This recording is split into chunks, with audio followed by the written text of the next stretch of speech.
Welcome back, Mobile Home Park Nation. Ferd here again today with another episode. Got another great guest for you. This guest is he has the distinct privilege of having bought a mobile home park from me, and he's on my podcast. So apparently it went okay.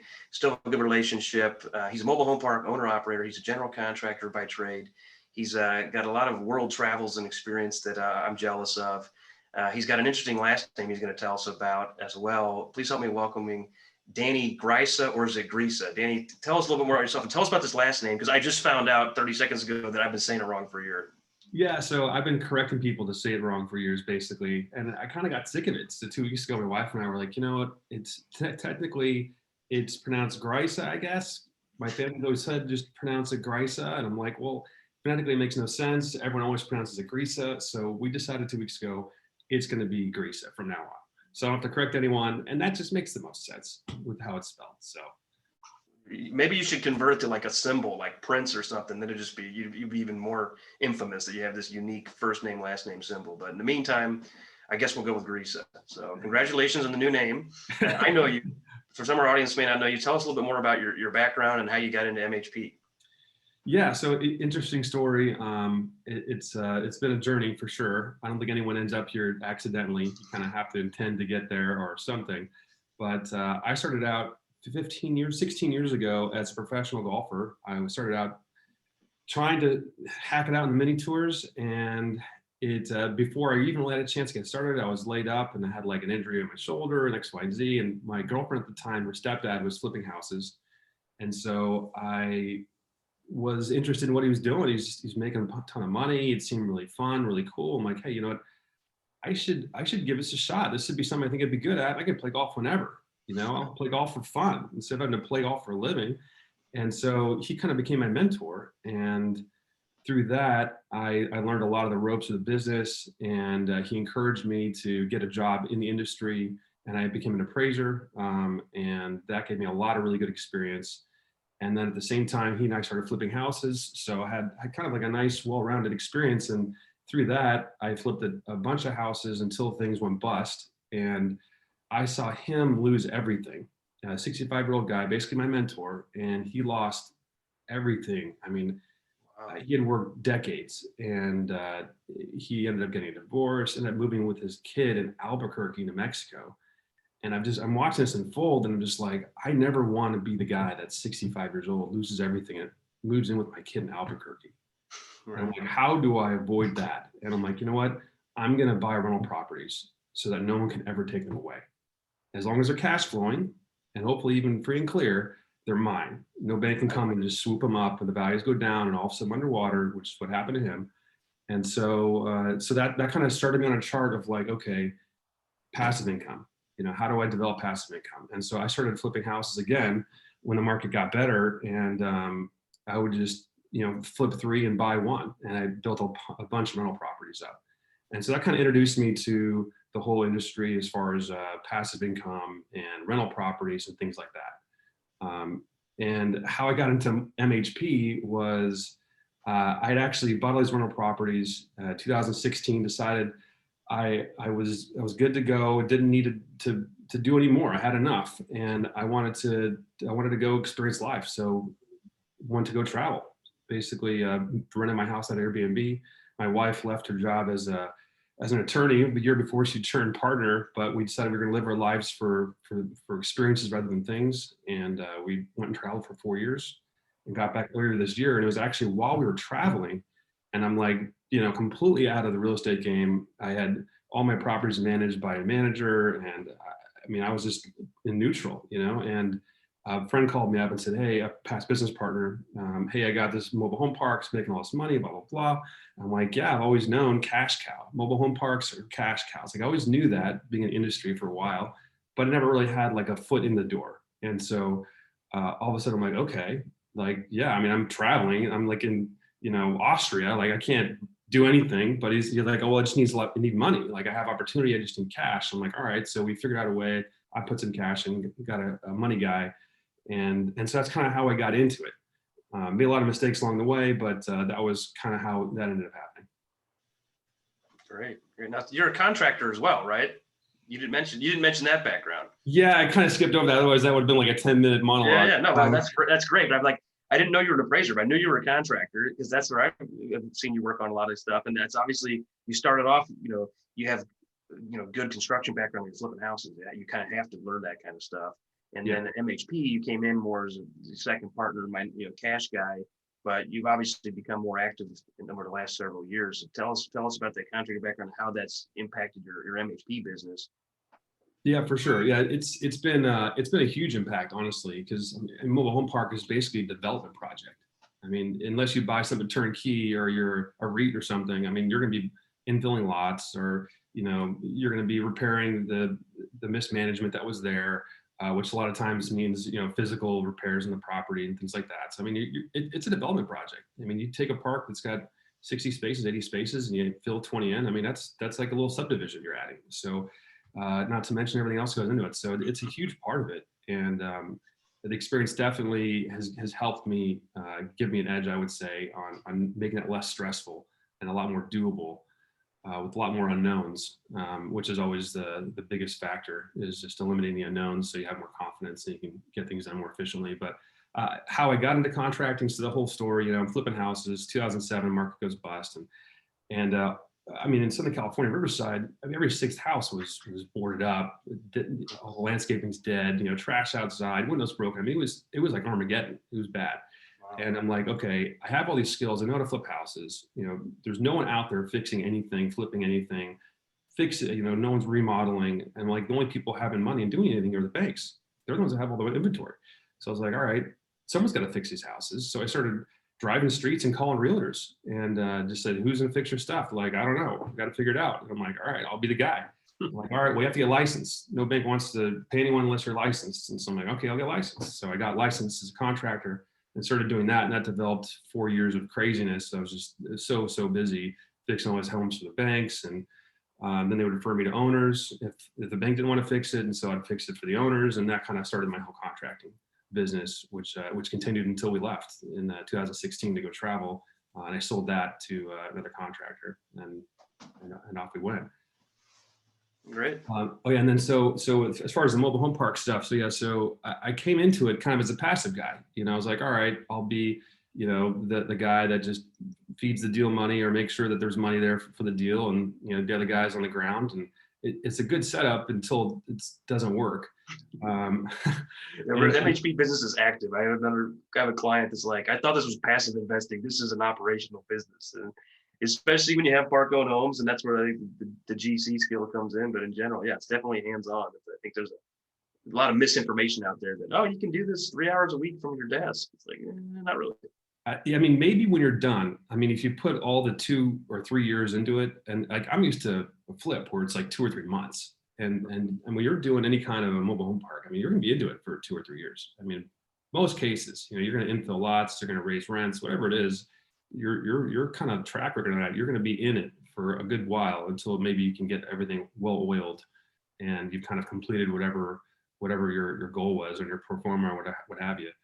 So it's a lot of delayed gratification for sure. But yeah, so we got into it, and we bought the wrong parks. Didn't know what we were doing. Thought I knew what I was doing. And that's the biggest mistake, which anyone will tell you. Frank Rolfe, yourself, you go to the Frank Rolfe's boot camp, he'll tell you. But you don't cap the park-owned homes. You don't cap the rent. And that was, I mean, I'd always rental properties, all single family for the most part. I'm like, oh, I know how to do this. Like, yeah, I'll just rent the stuff out like a scattered apartment building. And I'm like, no, that doesn't work. It's complicated. There is a difference between the ground lease and the home lease. And you have to know that. Otherwise, you're going to end up hurting yourself and overpaying. And that's what we did. We overpaid, bought the wrong demographics, and eventually figured out the right stuff. But as things were starting to slowly go the wrong direction, that's when I had to get involved. I'm like, okay, I got to jump in here and sink my hands into this. And then, eventually figured it out, went to Frank's boot camp, and I'd already learned everything at that point, kind of just got myself slapped in the face a little bit, like, gosh, I wish I'd have come here 2 years ago. Right. But anyway, that's how I got into it. Now we've bought the right parks. One of the parks I bought from you is one of the right parks for sure. And yeah, it's been fun to at least use all the stuff I've learned from the School of Hard Knocks, and to use it to buy the right parks and manage them the right way. Right. And I want to touch on that park owned home income because that's a good point that a lot of people do miss is, I tell people you can make money on park owned homes for sure, but it's a different kind of money than in the lot rent. So when you say about capping it, so if you buy the land, if the land rent's 200, you maybe capped that at a 7 or 8 cap.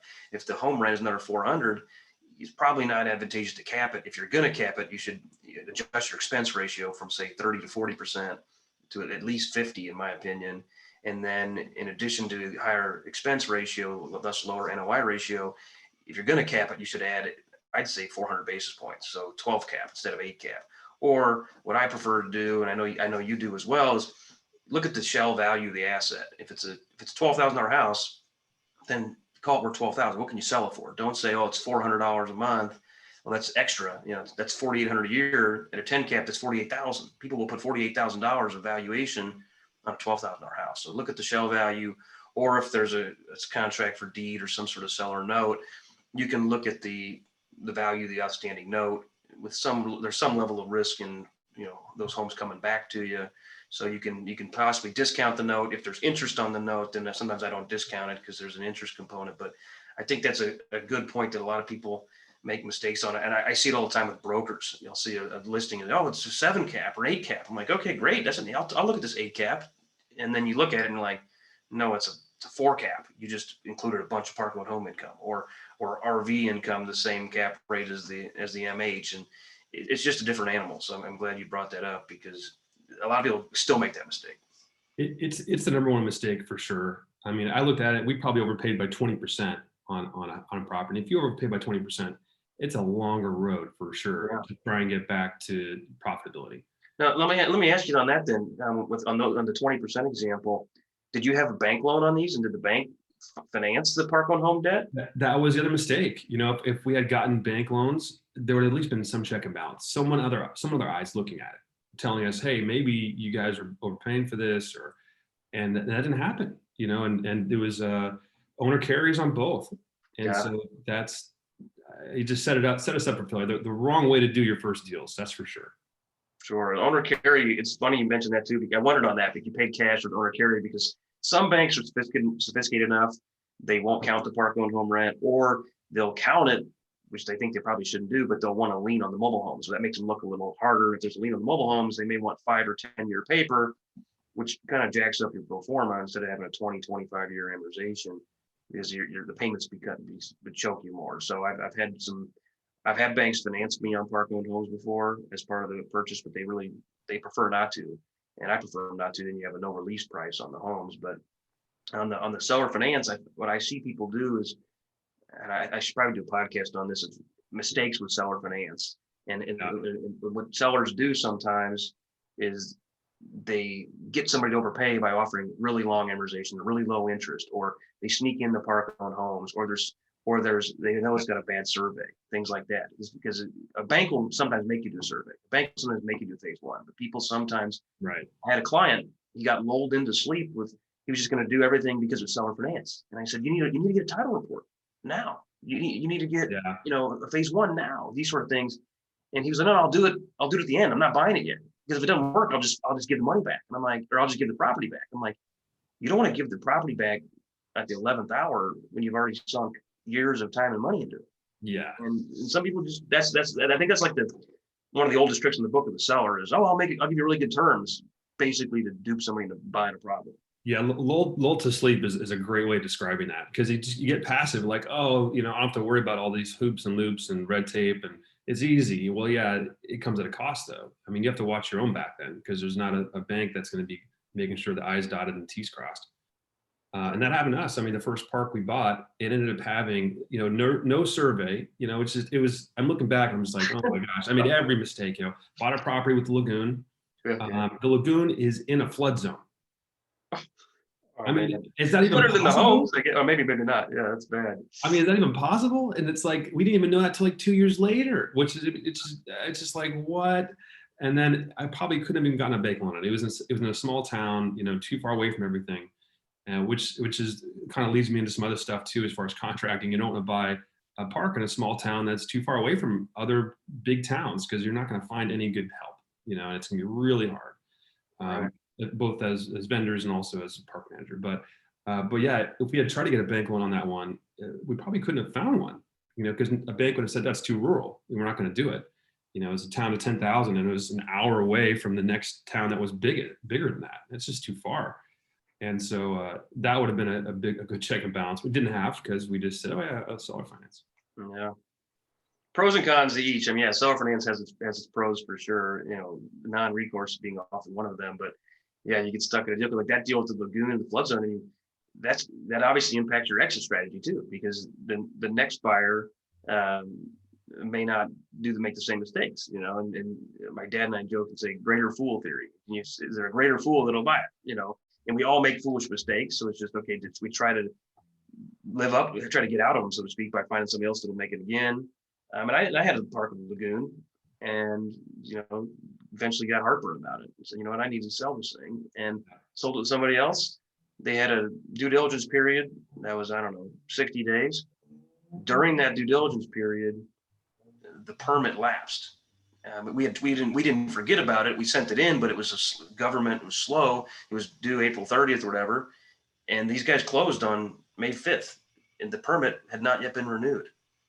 And they could have been screwed. They didn't even know about it. They didn't even think about it. Yeah. On May 5th, they closed, and 2 weeks later, the permit came in the mail. That we had applied for it three weeks earlier or something. It just took a while. We sent it on to them. Hey, by the way, your permit showed up. They're like, oh, okay, thanks. Yeah, it's wow. possible the permit would not go. It had violations. They do an inspection on this and stuff. So it just, I got rid of the lagoon to, greater fool theory, and the guys got lucky. But there's definitely concerns with, when you make mistakes, and I've made mistakes too. You make mistakes. Okay, you try to mitigate it later, but it's definitely can make you sleep a little tougher at night. Well, yeah, and I mean, one thing I learned through doing all of my flips and construction and everything else is, I mean, I worked for a lot of investors as a contractor, and even though I was an investor myself, I could get stuff done cheap and I could see it through an investor's eyes. And so I ended up working with a lot of investors, but I got to see how they worked, and I got to take little bits and pieces and put them in my quiver, all those arrows, and put them in my quiver and figure out how I like to do things. And all those little pieces of that puzzle add up. And it kind of created the systems I have today, which has helped me be really successful in mobile home parks. But, you learn from other people that have also learned. And, Frank's a great teacher, and there's a lot of stuff to learn from him, but I mean, also he's huge. So there's only so much you can learn that apply to what you have. Right. And you start getting the nitty gritty stuff. And I mean, buying that park I bought from you, Ferd, and seeing how you guys operate was awesome too, because you guys have been to it longer than I have and done more than I have done. And I got to take little bits and pieces already in the last year of some of the stuff and how you guys do stuff, and it's helped make my operations better. And that's what's fun, and that's why I enjoy doing this and talking to other people that are also doing it, sharing notes. There's no one way of operating a mobile home park in this business. It depends on the mobile home park, depends on your style, depends on the size, depends on the location, and your management style. I don't know if there's probably a dozen different ways of operating a park. I mean, do you have a park manager? Do you have a park greeter? Do you pay your manager $2,000 a month and have him basically as like an assistant project manager? Or do you pay them $800 a month and they just kind of, do some of the basic stuff, and that's that, or you pay them lot rent, and you just have them be a greeter, and they basically just, hand out violations and do real basic low impact stuff. And it's interesting, it's definitely, it's a creative process in a lot of ways, because you kind of have to build your own systems of how you want to do stuff. And you have to be scrappy as well, because it's, I mean, I'm a contractor, like I mentioned before, it's kind of like a development. You're developing this thing, but you're also head of the HOA. Right. I mean, you're the ones handing out notices and violations, and you're also the management company collecting rents. I mean, you got like these three hats, and they take different skills in all of them. And you have to deal with. Absolutely. I agree with you. I mean, I kind of say you're basically the city manager as well. I mean, because in some parks, like in the park we sold you, that was direct bill water sewer. So that one you don't have it. But in some parks, you're actually providing the water, providing the sewer, you're providing your bills, you're enforcing the rules like the police or the codes department. You're obviously doing some personnel management. You have a little HR department. You've got a customer service department. You've got obviously all the blocking and tackling of regular operations and maintenance and management. It's definitely, it's a fun game. I enjoy it. And I think it's great. You say you continue to learn from other people. I think that's huge. And I have the benefit of, from my legal clients being able to get under the hood with a lot of different guys, a lot of different gals. And like, hey, here's how they're doing something. Like, oh, I didn't think of that. That's a good system. I should start doing that on my end. And then and there's things that I'm better at than them, and vice versa. So it's like you can just continue to grow. And I think you hit the nail on the head with how there's so many different management tactics. And I think the management tactics and structures are the deal often drives them more so than the personal, than like my preference or your preference. So I mean, we've got one park where the manager lives in the park and does almost nothing, and we pay him $75 a month. We got another guy who, is making $45,000 a year managing a park. That's a lot more moving pieces, a lot more home infill. Obviously, you're not going to pay $45,000 on somebody who's working 2 hours a week. But the deals have kind of, and then I've got one right now where we're about done with the big infill, and this manager's really good. I want to relocate him. I'm looking for another property in that trade area to hopefully relocate him, because I don't want to let him go back to his regular day job, So the structure is, kind of driven by circumstances, and then the circumstances change. I thought about, if you think of the old movie The Godfather, when they replaced the consigliere, he said, "Hey, you're a wartime consigliere. Now we're at peacetime. So we need a different guy to be the chief of staff, if you will." And I've got a manager who's really good at sales, but is not as good at personnel management. So the vendors, the subcontractors, they all kind of just like this guy, but I love him because he sells a couple houses a month. But he's almost done selling. So it's like, okay, now I need to move him somewhere else, have him go sell somewhere else, and I'll put a better operator manager in there to just run what will then be a stabilized park. So for sure. And one of the things that I've learned, most of the parks I've bought have either a large infill component, and now I'm starting to get parks that I'm probably going to buy maybe 2 or 3 more parks. I own 6 now, but and then I'll probably be done. but I keep saying that, and I keep buying more, so who knows? But I generally have like bigger projects that need more stuff, that need more turnaround aspects of them. Maybe they're 2/3 of the way there, but that last third is a good amount that needs to be done. And I like having a park manager that's basically my assistant project manager. Especially since I'm out of state. I'm in California. All my stuff's, pretty much in the Midwest and or the Southeast. And I need eyes and ears out there I can trust, that can tell me what's up, send me pictures, that can kind of be my eyes and ears on the ground. And you're not going to get that for $1,000 a month. I mean, $2,000 a month is kind of like the minimum to get the right person, and maybe get some bonuses and stuff like that. But once that park's done and it's kind of like a well-oiled machine, it's all full and everything's good to go, I mean, paying them $2,000 a month doesn't make a lot of sense.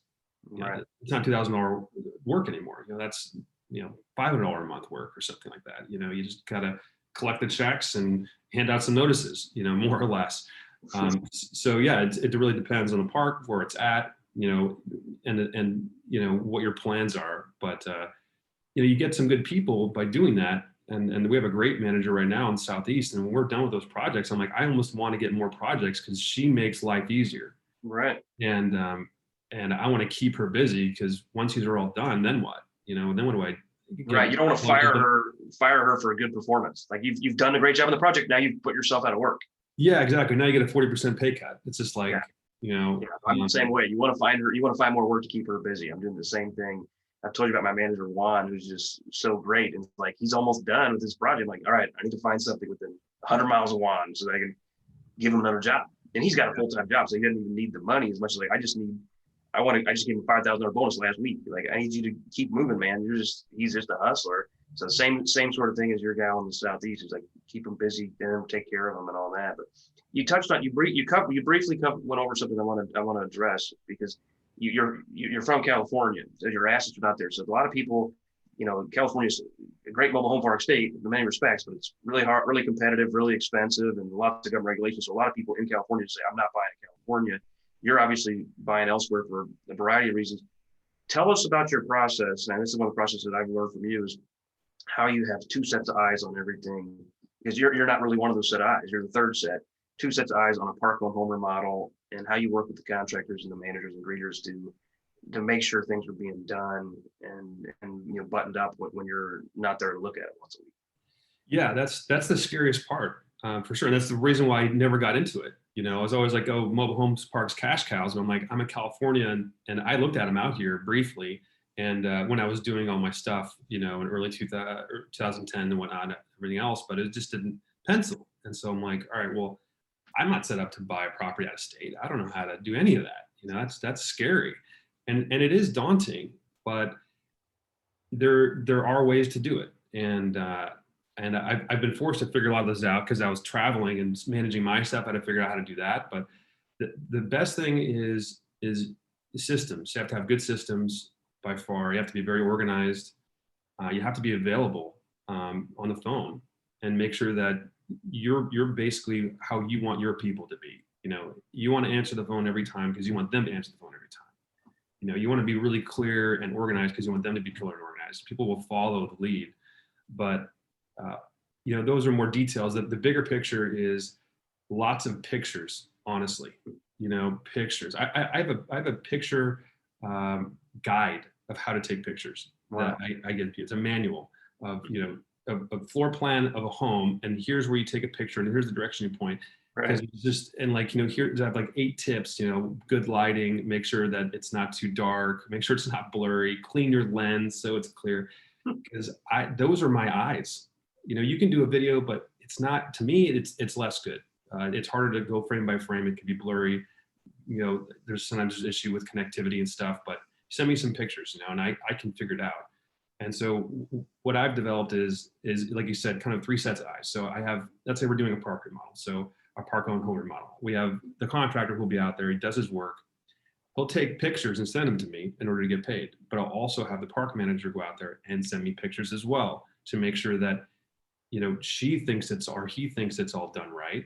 And because that, for sure, the contractor's going to take pictures around the things he doesn't want you to see. Right. It's a given. Just assume right. It can happen. Yeah. But you're still, this looks perfect. It's like, yeah, not exactly. There's 3 other walls that have holes in them. Oh yeah. No, I mean, like literally. Oh yeah, the door that has a hole in it. Well, we'll just open that door so you don't see the hole in the backside of it. I mean, it's so typical. So, but you still ask them to take pictures. That way they have some accountability. They make sure, and this is the extra pictures that you can get because no one's going to give you everything you want anyway. So I have that. I have the park manager taking their pictures, and then I'll go out there probably 2-3 times a year. Now during COVID, I'm going out less. I haven't been at the parks in 8 months, but I haven't really had a need to. As soon as I feel like I need to, then I figured out whatever and iron out whatever crease I have. But you have to have 2 sets of eyes at minimum, and having your park manager also handle any repairs is a huge mistake. That's number one thing I would say is do not have your park manager do any work. Don't have them swing a hammer. Nothing.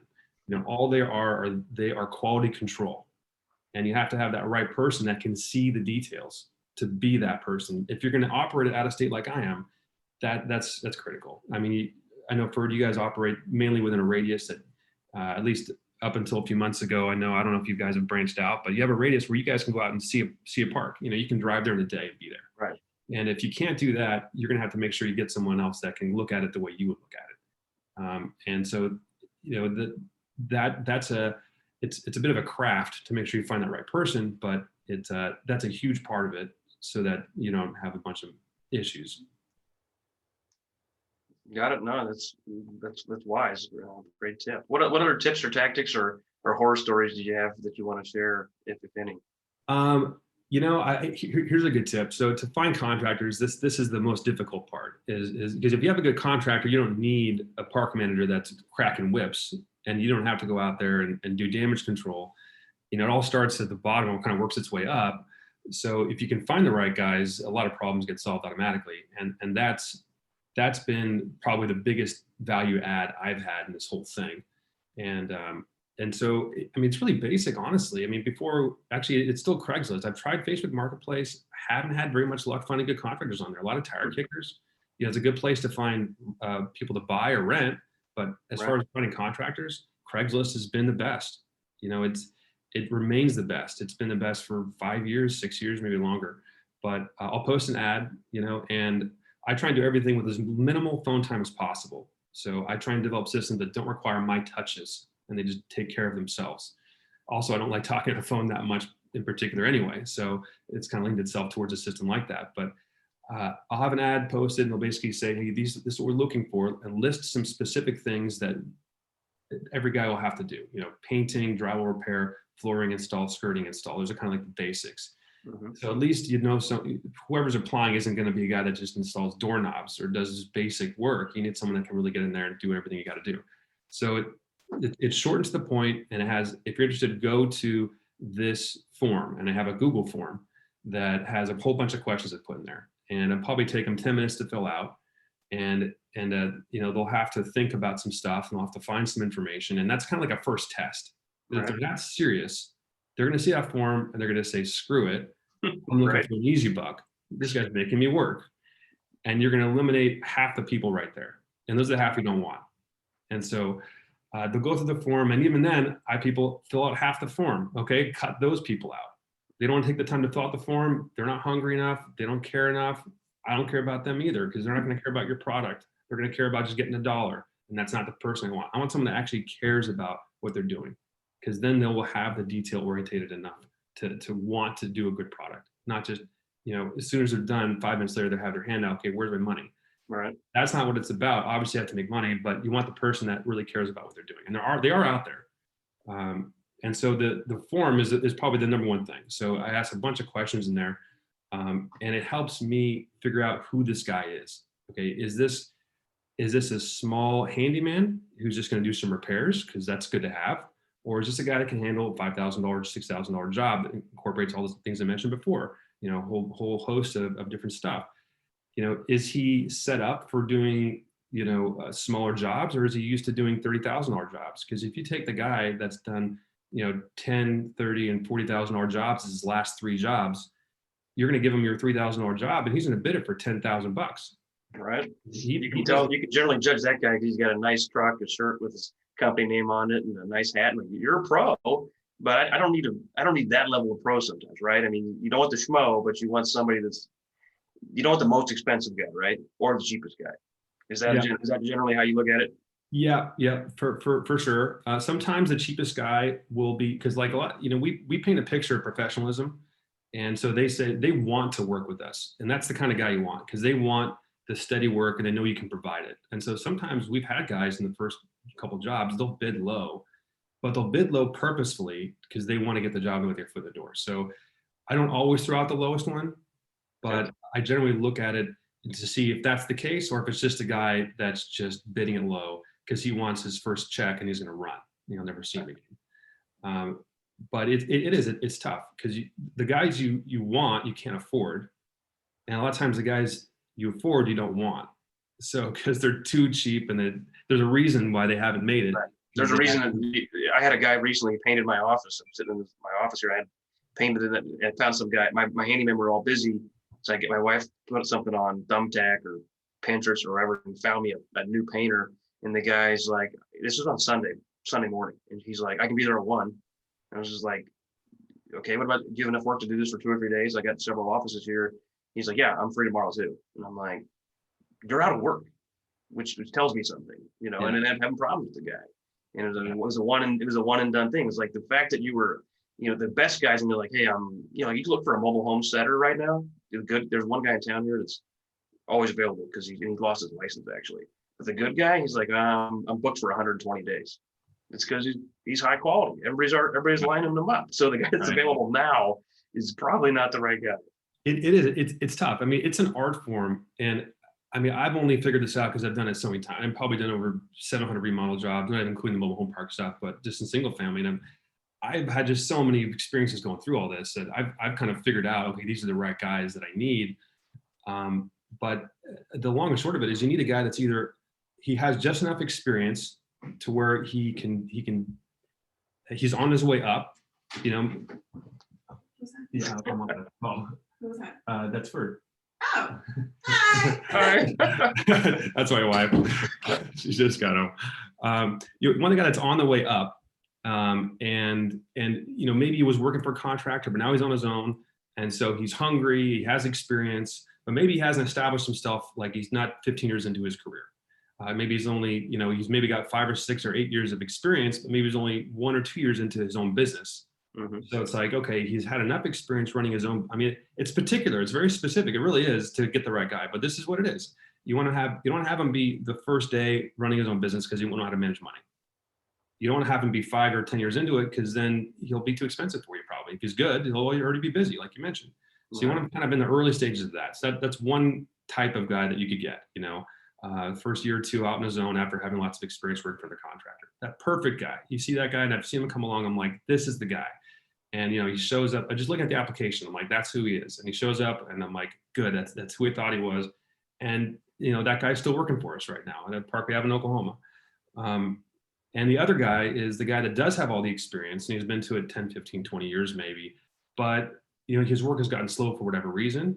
And maybe he just needs a couple jobs infill because he's got maybe 4 crews. Maybe he's doing lots of jobs. He's got 3 or 4 crews going at once, and he doesn't want a crew sitting. And so you're the overflow. You're not the big margin, but he knows he can kind of keep his guys always busy. So you relieve him of having that stress of keeping the crews together, because you always have to have consistent work. Otherwise, your guys will scatter, as a contractor. So, and ultimately, that's probably the best guy because he's professional. He knows how to run guys. He can do it really efficiently. But can he do it for the price you want? That is the one thing. You're generally going to overpay for that guy, maybe by 20%, 10 or 20% from the other guy I mentioned. But that's only got 1 or 2 years experience out on his own. But the more sophisticated guy is going to make your life super easy. He's going to know everything. He's going to do everything. He's going to get it done really well. He's like a well-oiled machine, and takes minimal contacts, minimal communication, almost no punch lists or go backs. And those guys are out there. They are, but you have to be willing to pay a little bit more for them. Not a lot more. There's plenty of guys that'll do it for a lot more. You have to find a guy that's willing to do it for a little bit more and train him a little bit. That's one thing I've done is you kind of want to be a team. You want to feel like it's a team. You want to foster that element of team. Not like, oh, you're the contractor and I'm over here and I'm the landlord, pulling the strings.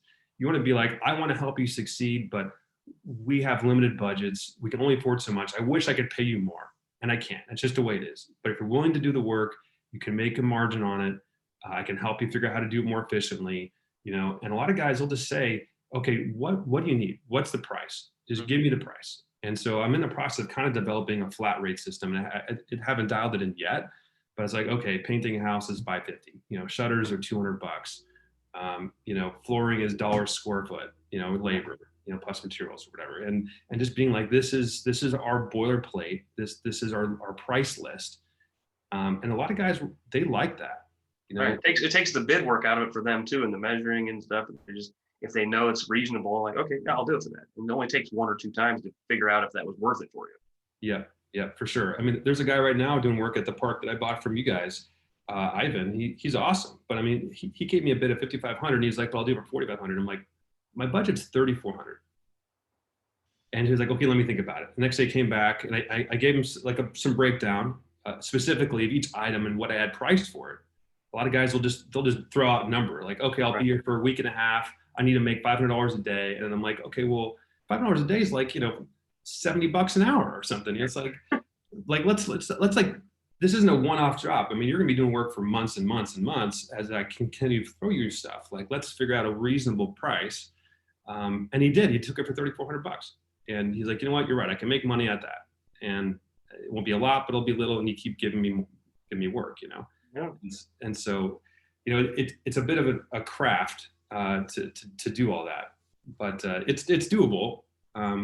But I mean, if you go into it without having the experience that I happen to be in a position to have, I can see how it'd be difficult to find the right guy. You have to go through a lot of bad guys, and even I have to go through a lot of the bad guys, even still, to find the good ones. I stub my toe a lot less often because of some of these systems and things and knowledge I have.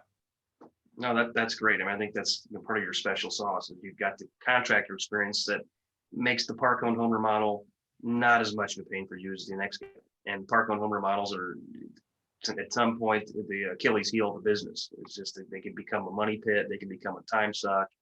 They make your life more stressful. And if you can, cut out some of the pain points by using systems and processes like you're doing, obviously you're better off for it. It's going to make you more motivated to do the next deal, and you'll go faster and everything else. So Great stuff, great tips. Appreciate it, Danny. Where can people find you, or do you want to remain hidden? Where can they find you if they want to reach out to you? Yeah, sure, no problem. I mean, my phone number is probably the best. Text me, call me. It's 760-333-0004. Pretty easy number there, 760-333-0004. I have my Facebook page too, but that's just for like, renting and selling properties and stuff. But yeah, phone number honestly is easy. It's just give me a text. If you want to reach out, have any questions, have a deal you want me to look at, just general questions about remodeling, contracting, dealing with stuff on park homes, whatever, happy to answer. All right. Thanks, Danny. I appreciate it. You got it. No problem. Thanks, Ferd. Bye now.